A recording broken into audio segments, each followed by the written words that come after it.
Halo, apa kabar semua? Kembali lagi dengan Reza di Project Review, dan topik omongan saya kali ini adalah tentang Apple One. Ya, Apple One ini sebagian mungkin udah pernah dengar, tapi sebagian pastinya belum. Tapi buat yang belum, jadi singkatnya Apple One ini adalah paket baru dari Apple di mana mereka mengintegrasikan semua layanan mereka dalam satu paket. Jadi bayar satu, dapat semua. Untuk yang udah hadir di Indonesia, itu ada dua paket, yaitu individual sama family, buat akses ke konten-konten mereka di Apple TV+, Apple Music, Apple Arcade, sama tidak ketinggalan iCloud Drive. Sebenarnya kalau di luar, di Amerika misalnya, ada satu paket lagi yaitu yang Premier, itu nambah layanan buat News Plus sama Fitness Plus. Cuma karena dua layanan tersebut nggak ada di Indonesia, jadi kayaknya nggak perlu diomongin yang Premier aja, jadi kita fokus aja ke paket family dan individual yang ada di sini yang bisa dipakai di Indonesia. Harganya udah bisa dilihat ya, ini harganya untuk paket individual dan harga paket family. Dan pertanyaan besar tentu saja adalah worth it atau enggak sih buat dicoba? Sebelum lanjut ke topik besar tadi soal worth it atau enggak, pertama-tama saya mau ngomongin perlayanannya dulu dari perspektif saya sebagai user. Buat saya oke atau enggak, jadi pastinya nih selera banget, setiap orang beda, jadi ya kalau syukur-syukur sama gitu mungkin bisa jadi referensi, tapi kalau beda ya nggak apa-apa banget, jadi disimak aja. Untuk yang pertama itu adalah Apple TV Plus. Apple TV Plus ini adalah layanan yang bisa dibilang mirip-mirip Netflix, tapi isinya adalah film-film originalnya Apple. Jadi original di sini maksudnya adalah dibuat dan diperuntukkan untuk tayang di Apple TV Plus aja. Jadi judul-judulnya itu mungkin tidak terlalu mainstream, jarang didengar oleh sebagian besar orang. Layanan ini umurnya baru sekitar setahun, saya ingat banget karena waktu beli iPhone 11 Pro itu user semua yang beli HP ini dapat langganan gratis setahun, dan ini masih ada, diperpanjang juga kalau nggak salah gratisnya. Dan sejak dari launching sampai sekarang memang judul-judul filmnya sudah bertambah, tapi berbeda dengan layanan sejenis kayak Netflix ya, yang sama-sama buat film. Di Apple TV Plus ini kita tidak akan menemukan judul-judul yang mainstream yang biasa kita tonton misalnya di bioskop dan segala macamnya. Jadi misalnya kamu lagi buka Apple TV Plus terus ketemu judul, wah kayak ini belum nonton nih di bioskop, mau nonton, itu kalau diklik akan diarahkan ke halaman lain buat entah sewa atau beli. Jadi akhirnya bayar lagi, bukan kita punya langganan Apple TV Plus bisa nonton semua, nggak begitu. Jadi ini hanya untuk nonton series atau film original Apple aja, dan itu apa ya, masih sedikit sebenarnya, walaupun sudah bertambah tapi masih sedikit sekali judulnya. Jadi kalau buat saya Apple TV Plus ini dengan 69.000 per bulan buat saya belum worth it. Lanjut yang kedua ada yang namanya Apple Arcade. Apple Arcade ini mirip-mirip sebenarnya dengan Apple TV Plus, cuma isinya adalah game-game eksklusif. Eksklusif dalam arti kata tidak ada di App Store biasa, jadi kalau nggak langganan nggak bisa main. Beberapa judul udah saya cobain sejak rilisnya pertama kali tahun lalu dan itu bagus, kayak ada Oceanhorn, ada apalagi Where Card Falls, ada SpongeBob dan segala macamnya, itu bagus, cuma memang nggak semuanya bagus, ada yang jelek juga sebenarnya di Apple Arcade. Kelebihan dari Apple Arcade menurut saya adalah dia multi platform di ekosistem Apple. Jadi kalau sekali bayar, mau main di iPad, main di iPhone, atau main di Apple TV, itu bisa banget. Apalagi di Apple TV dan segala macamnya yang iOS 13 ke atas sudah mendukung controller kayak Xbox One sama PS4. Jadi mainnya tuh lebih enak, dan game-gamenya pun memang sudah dibuat untuk bisa menggunakan controller. Itu adalah nilai plus yang oke sekali. Nilai minusnya adalah ya itu tadi, game-gamenya segmented sekali, hanya bisa main di Apple Arcade aja dan harus langganan. Jadi kalau udah nggak langganan nggak bisa main. Dan pastinya dengan model berbayar gini, usernya tidak akan sebanyak game-game yang tersedia di App Store standar. Worth it atau enggak?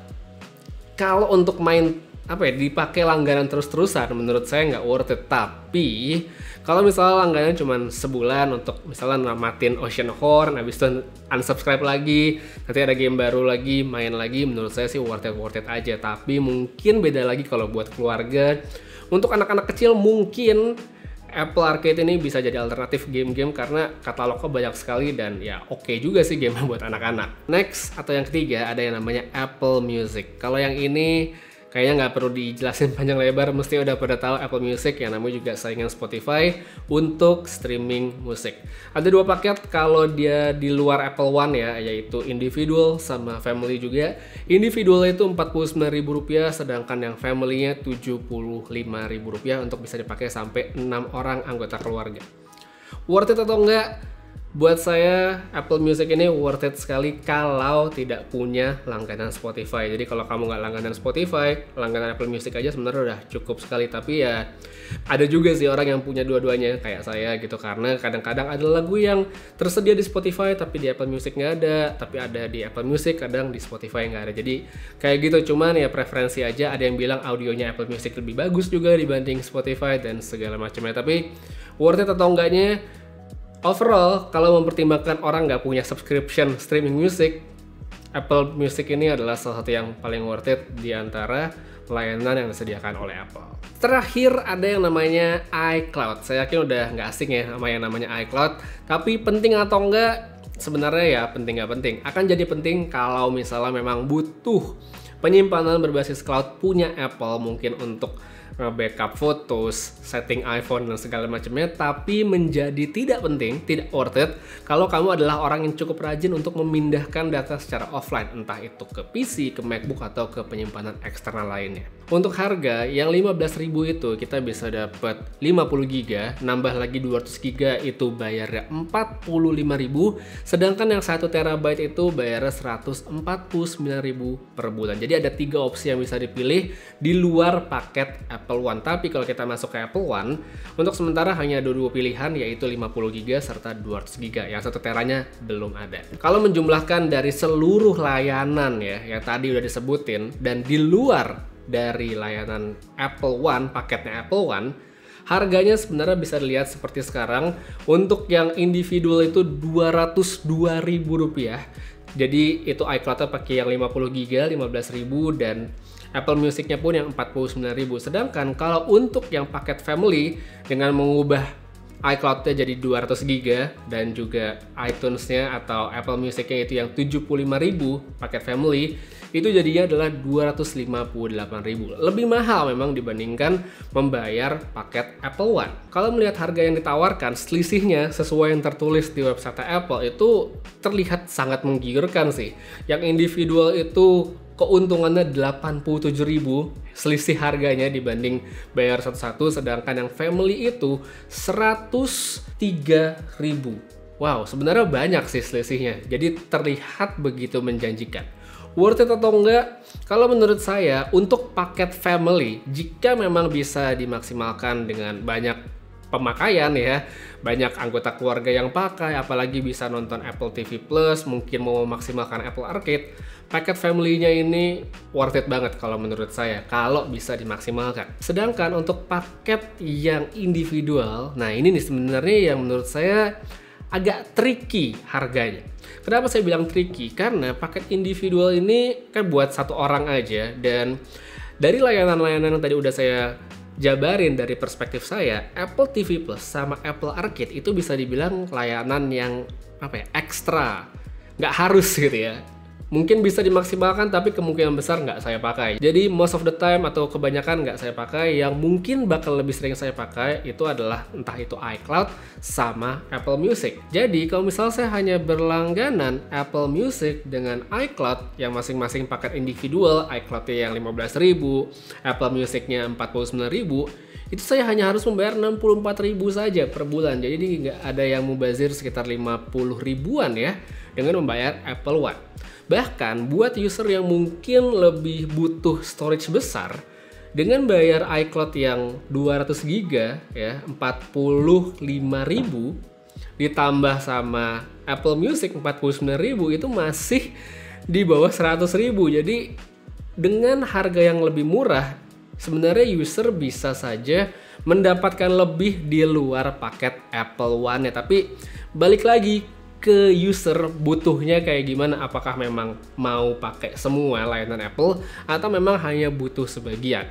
Emang sih zaman sekarang itu model bisnisnya seperti itu, berbasiskan langganan. Hampir semua yang produk-produk digital itu sekarang berbasiskan langganan, entah itu dari Netflix, Spotify. Saya nggak ngomongin Netflix, Spotify, Family yang ada di Twitter itulah ya. Saya ngomongin yang legal bayar langsung. Netflix, Spotify, software edit video, bahkan untuk lagu-lagu yang saya pakai di video kayak di intro tadi atau video lainnya itu didapatkan dengan cara berlangganan. Jadi ini untuk konteks yang lagu dipakai di video ya. Mungkin kamu pernah dengar saya pakai lagu A, terus ada lagi di channel sebelah pakai lagu yang sama, atau misalnya lagu di sana kamu pernah dengar tiba-tiba saya pakai. Itu bukan masalah contek-contekan, itu adalah tandanya kami berlangganan di tempat yang sama.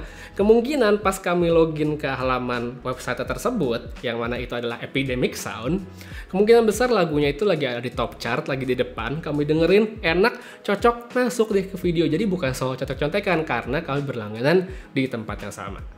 Balik ke konteksnya Apple One, yaitu tadi seperti yang saya bilang, kalau paket family-nya itu worth it, karena cakupannya luas, banyak yang bisa pakai. Tapi kalau untuk yang individual benar-benar harus dikembalikan ke kebutuhan masing-masing. Apakah butuh semua paketnya atau tidak? Kalau nggak butuh ya nggak perlu. Kalau memang butuh ya dilangganin aja. Karena yang namanya paket satu untuk semua gini, ini adalah bisa dibilang caranya Apple untuk menjangkau lebih banyak konsumen. Lebih banyak konsumen, jadi kayak dibikin lebih simple. Bayar satu dapat semua, tapi mungkin user belum tentu suka, jadi disuruh coba dulu, syukur-syukur suka, kecantol, dan langganan terus. Jadi, apakah kamu adalah konsumen yang bakal kecantol sama Apple? Itu balik lagi ke preferensi masing-masing. Paket Apple One ini bagus, tapi tetap menurut saya bukan buat semua orang. Tapi, kalau kamu adalah salah satu orang yang sudah berlangganan Apple One atau menggunakan layanan Apple sejak lama yang berbayar, gimana menurut kamu tentang Apple One ini? Oke atau enggak? Worth it atau enggak? Tulis pengalaman kamu, sedikit sharing aja pendapat, boleh banget pada kolom komentar di bawah. Kayaknya segitu aja dulu untuk video kali ini tentang ngomong ngalur ngidul tentang Apple One. Terima kasih banyak udah nonton sampai habis, dan buat yang mau lebih detail, mungkin mau lihat Apple One-nya, bisa cek link yang ada pada kolom deskripsi di bawah. Putri Reza pamit, sampai ketemu lagi di video berikutnya, jaga kesehatan selalu, dan seperti biasa, have a nice day!